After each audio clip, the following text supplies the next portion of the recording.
はい、皆さんこんにちは、菊丸です。今日もよろしくお願いします。今回久々に DIY の動画になります。今日はこの車のラゲッジスペースにラゲッジボードを作っていきたいと思っています。で、この車はですね、最初からこういった純正のラゲッジボードがついています。なんですけれども、こちらのラゲッジボードはトランクを開けた時ですね、こうやって上に跳ね上がるようになっていて、この上自体にはあんまり物が置けないんですよね。外から中身が見えないようにするための板だと思います。なので今回はこちらの純正のラゲッジボードは取り外して新たに自作したラゲッジボードを作っていこうと思います。で、まず出来上がりのイメージなんですけど、まずこちらに30センチぐらいの幅のボードを貼ります。で、この下にも同じような30センチぐらいの幅のボードを作ろうと思います。で、この車の特徴でもあるんですけども、後部座席を倒した時ですね、このラゲッジルームと後部座席の間に10センチぐらいの段差ができます。で、この段差はちょっと嫌なので、そちらを解消できるこういった10センチ上がったフロアも欲しいなと思っています。今回目指したいのはラゲッジボードにもなるし、後部座席を倒した時は床にもなる、用途に合わせて変形できる、そんなラゲッジボードを作りたいなと思っています。で、使う材料は木のボードと、あと変形したいのでイレクターパイプを使って作っていこうと思います。で、寸法のイメージなんですけど、イレクターパイプはこのラゲッジマットの内側に立てるので、この立ち上がりの一番低いところの寸法を測って、ここにイレクターパイプで立てて、その上にボードを貼っていきたいと思います。あとボードの長さはこちらを3分割したぐらいの長さで設定してみようと思います。最初からこの床をね10センチ上げてしまった状態をベースにしようとも考えたんですけど、やっぱこのせっかくのラゲッジスペースの深さをね、使わないのももったいないなと思って、今回は床にもなるし、棚にもなるしという構造にしたいと思います。で、ちゃんと寸法を測ってみたら、天板は3分割するとちょうど27センチでした。で、こちらにちょうどポッチが出ていて、そこの隙間ですね、こちらが 12mm だったので、もう板厚は 12mm にしようと思います。はい、こちらが実際に使う部材の寸法です。左側の青字は板の寸法です。右側の図は上側が上から見た図、下側が横から見た図で、黄色の数字が実際イレクターパイプをカットする寸法になります。それでは作っていきましょう。ホームセンターに行って板を買ってきました。板厚は 12mm です。で、短い方の幅が 270mm、長い方は 1010mm でカットしてもらってきました。まずはこちらを仮に設置してみたいと思います。設置してみると、出ていたポッチとの隙間ですね、ちょうど 12mm だったので、もうこれがね、板をちょうど固定してくれる、ちょうどいい感じになりました。ちょっとだけたわみますけど、一番上は重たいもの乗せないので、これでいいかなと思います。で、2段目はこんな感じで、このぐらいの位置に来るかなと思います。これでイレクターパイプをカットして台を作ると。で、板の幅が 270mm だと、このラゲッジスペース手前の空間もこんだけ空くので、高さのあるものを入れるときとか、クーラーボックス入れるときもストレスなく入るんじゃないかなと思います。あとホームセンターでイレクターパイプとそれをつなぎ止めるこういったジョイントですね、こちらを購入しました。いろんな種類があります。あとはイレクターパイプをカットするパイプカッターがなかったので、こちらも購入しました。で、イレクターパイプで作る土台のイメージなんですが、ちょっと汚くて申し訳ないですが、こんな感じ、ちょっとこの字型のこういったフレームを作っていこうと思います。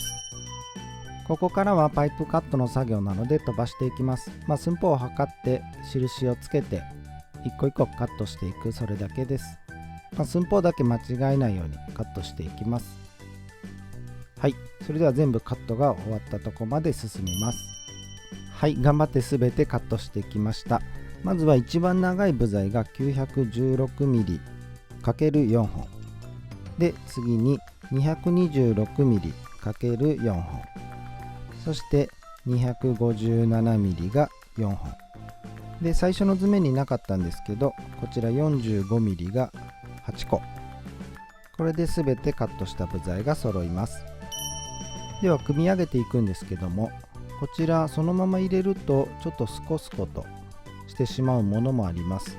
完全に固定してしまいたい場合は専用の接着剤使うんですけど、私は可動式にしたかったのでディレクターパイプの両端にマスキングテープを巻きました。はい、こんな感じで全部巻けたので組み上げていきます。ちょっとここも早回しでパパパッといきますね。はい、もう組み上がってしまいました。それではこれを車にちょっと置いてみます。はい、こんな感じです。で板を乗っけて、で天板もちょっと入れてみましょう。どうでしょうか。まあなんかイメージ通りにはなってるんじゃないのかなと思います。あとはこの板をちょっと加工してニスを塗って、あと板が外れないように金具をつけたら完成になります。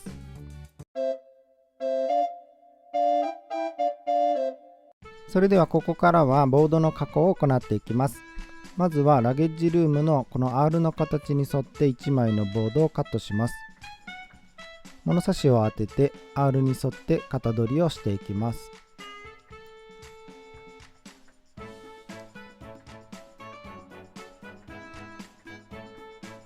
はい、あとはもうカットしてサンダーで少し角を落として丸く削っていきます。あとは400番でヤスリがけをしてニスを塗ったんですけど、ちょっとニスの動画がなくなってしまいました。100円ショップで買ったニスを塗って、その後ウレタン製のやつを何回か塗って完成させてます。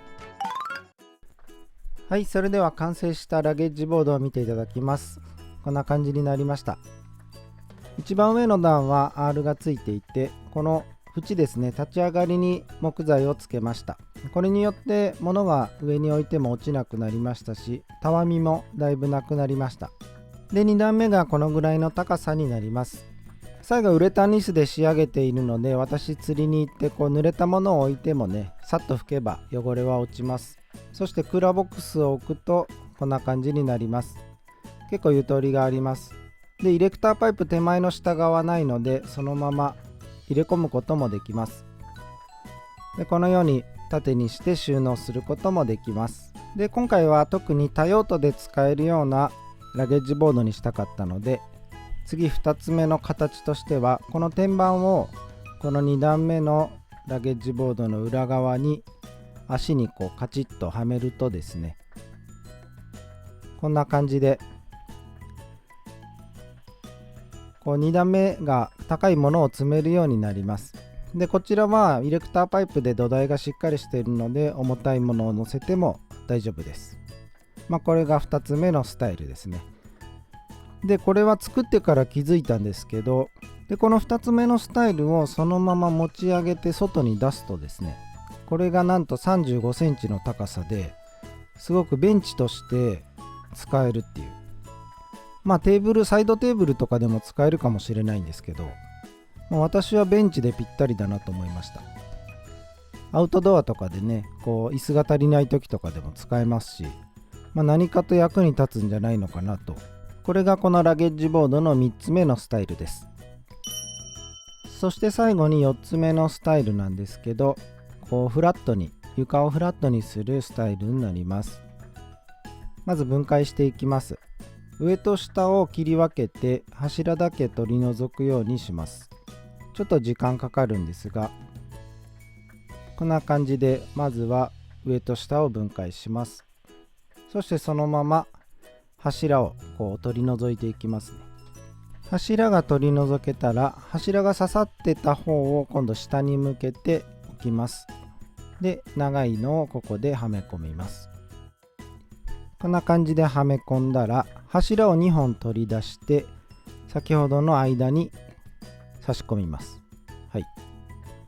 もう1本取り出して同じように差し込みます。はい、これで天板と下のこうイレクターパイプが連結されました。でこの長いイレクターパイプをスライドさせてはい、こんな感じに組み上げます。このまま板を乗せてしまうとまだちょっと高さが低いので、ここで45mmにカットしていたディレクターパイプですね、これをその柱が入っていたところに刺してかさ上げします。これマットについている側は切りっぱなしではなくて専用のキャップをしています。ここまで組んだらあとはもう天板をはめ込んでいくだけですね。まず真ん中をこうパイプにガチッとはめ込んで、で奥側ですね、これ全部裏側にジョイント、こうパイプにはまるジョイントをつけてますので、奥側このままはめ込みます。で最後、手前側は今度 R がついたやつですね。この板をはめ込めば最後の4つ目のフラットスタイルが完成します。後部座席を倒すとこんな感じになります。車中泊する時とか結構いいかなと思います。なんか最初イメージしてたよりもいいのができたので良かったです。これでじゃあ多機能ラゲッジボードの完成としたいと思います。はい、いかがでしたでしょうか。今回は多機能なラゲッジボードを作ってみました。やっぱ自分で作ってみるといろんな機能が盛り込めるのですごい楽しいですね。使っても便利かなと思うので、皆さんもよかったら試してみてください。私のチャンネルではこういった DIY の動画や釣り道具を作ったり実況動画を上げています。このチャンネルが少しでも気になったよという方はぜひチャンネル登録をお願いします。本日は最後までご視聴いただきありがとうございました。それではまた次の動画でお会いしましょう。